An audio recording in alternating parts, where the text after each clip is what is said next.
Hey guys, welcome back to Tip Tuesday. My name is Matthew Sturkey with Stone Mill Log and Timber Homes. Thanks for joining us.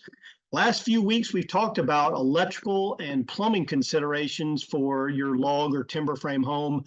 This week, we're going to talk about mechanical considerations or heat and air and some of the considerations for going into your design and some of the things to think about when planning for your heat and air system.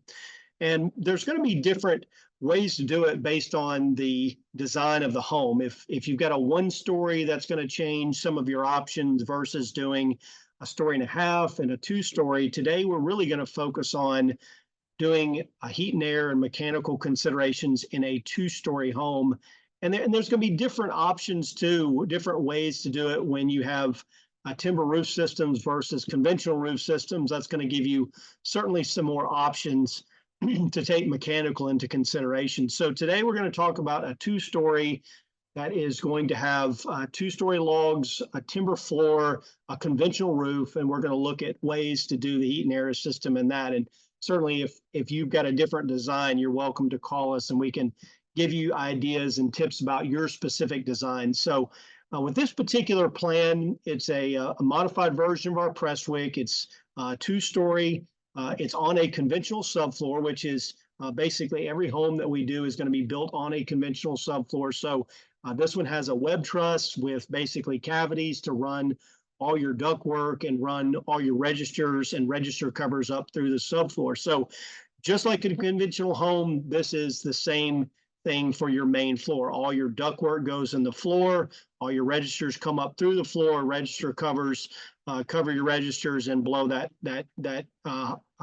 hot and cold air up through the floor system. That's not really where it gets tricky. When you get up into this second floor system is where you start to see some of the trickiness that goes into the mechanical design. So as we've talked about in the last couple of weeks, doing a built-up floor system for your mechanical, your plumbing, and your electrical really helps with that built-up floor, because the built-up floor gives you another cavity to run not only your plumbing and your electrical, but also your mechanical. If you build that floor system up tall enough, that is just something that has to be taken into account into the design. As you can see here, there's a little skirt band that covers that built-up floor on top of our structural timber floor. So that is certainly another option that gives you a good place to hide that mechanical, the plumbing, the electrical, just like if you were building it on a conventional subfloor. So when you get to the second floor, that's when you've got some other considerations there. And moving through these pictures, this particular design, the upper floor was on a conventional roof system where it had a cavity, and that conventional roof system is where all the ductwork was run. And then all of the registers and covers were run out of the ceiling, and then the air is blown down into the room. But with this built-up floor, they could have run mechanical in the floor system as well and run the registers in the floor just like they did in the main level. If you had a timber roof system upstairs in a design like this, or let's say this was a one-story with a timber roof system, then that built-up floor would have been the place to run the ductwork and the registers, and then run your air out of the floor as opposed to the ceiling. So you do have some options depending on what type of design that you have, whether it's a one story, story and a half, or two story. And you do have some options depending on whether it is a conventional roof or a timber roof. This is a conventional roof with deco beams and tongue groove ceilings. So it looks very similar, but it gave this particular client some flexibility with their mechanical system, with their registers and with their ductwork.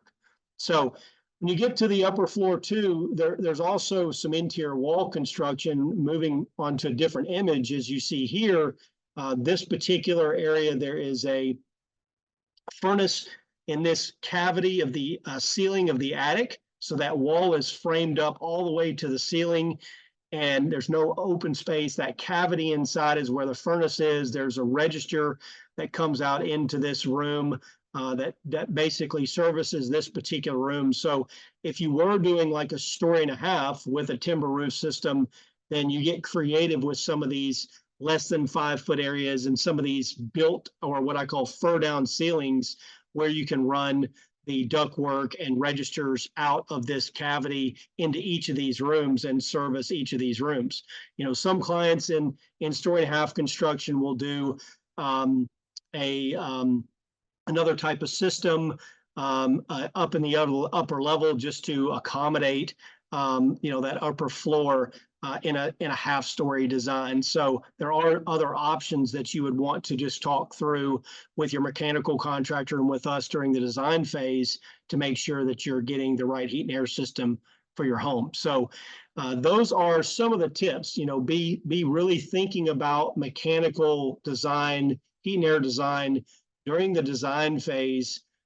Make sure you plan ahead so that anything in the design that needs to be accommodated for can get incorporated into the design, and it's not a last minute thought process, something that is designed out very early in the planning stages. So hopefully this is helpful. We've covered the last few weeks with mechanical, plumbing, electrical. If you have any other questions about the MPE design for your specific plan, feel free to reach out to me or your sales consultant anytime. We're happy to walk through that with you. There's a lot of things to consider in that. And hopefully this has been helpful in getting you thinking about, how you're going to do your heat and air system in your log home. So thanks for joining us this week. We look forward to you joining us next time for more Tip Tuesday.